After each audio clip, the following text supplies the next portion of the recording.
I'll start at the beginning. My organic farming commie parents, see, they were aiming for nonconformist as they were molding me into their own image. But what they failed to realize was that if they succeeded, that would mean all of their worst fears would come true. So, I'm proud of the fact that I haven't held any job for longer than a year. It means I'm successful at being a rebel. I mean, you got to be good at something. I even rebel against the stereotype of a rebel. I mean, I don't go around with tattoos and metal dripping from every appendage and orifice. You could say I'm a rebel in sheep's clothing, since I'm from a farm and all. I mean, don't I just look like a sweet little innocent farm girl? Yes, I am the counterculture. I rebel against everything. I rebelled against my father. He told me to go to law school. I majored in dance. He told me to marry a rich husband. I married a poor mechanic. He told me to have kids. I stayed a kid. I rebelled against my husband. He went to work. I stayed in bed. He watched USA. I surfed the net. He voted Republican. I voted green. I rebelled against myself. Now let's see. If I make money, then I'm failing to rebel against materialism and conformity. But if I don't make money, then I'm an unempowered woman who can't afford to be a rebel. If I wear heels, I'm failing to rebel against sexism. If I don't wear heels, I'm failing to rebel against my parents who think I'm supposed to be down to earth. If I drive, I'm failing to rebel against oil companies. If I don't drive, I'm failing to rebel against speed limits, and that's how I got where I am today. Okay, I admit it. I love the sound of my own voice. And, why can't I love the sound of my own voice? I mean, is that a sin? Is that so bad?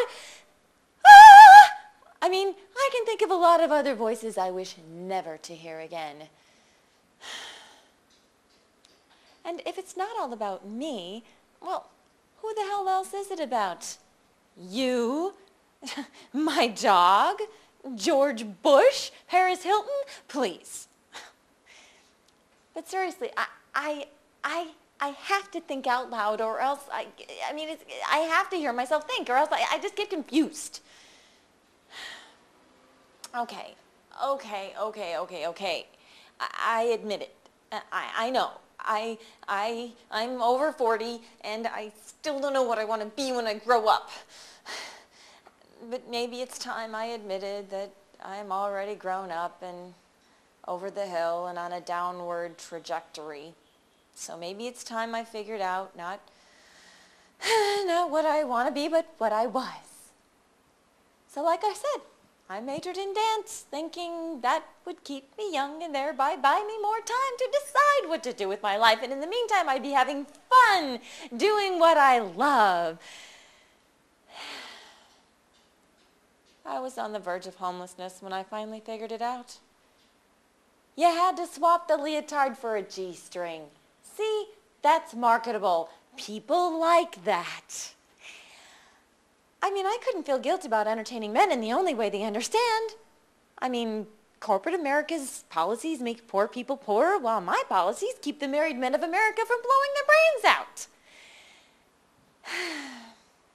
out. I'll never forget it. When I first started dancing, they told me I needed some sort of novelty in my act. Guess what mine was?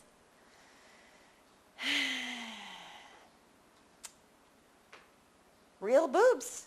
Yeah, felt a little bit like Raggedy Ann at a Barbie sleepover. Oh, anyway, and I do realize that the course of my life has been determined by my boobs since I met my first husband at the club. He was kind of a diamond in the rough. About a half carrot. But yeah, I'm not much into carrots, though. I'm more of a celery kind of girl. Anyway, well, it was totally ironic. I mean, his shop was right across from the club, and everybody knew it. But we we lied to everybody about how we met. So, how did you two meet? Well, I was in the neighborhood, and I needed an oil change. And I was also kind of hungry, so I went down to the corner deli, and I asked the guy if he knew of any honest mechanics in the area. Well, he just directed me straight to my future husband's shop, and I brought my car in, and one thing led to another, and well, the rest is history. I think they bought it. So, I'm here to tell you that old topless dancers don't die. They just marry mechanics and move to Orange County.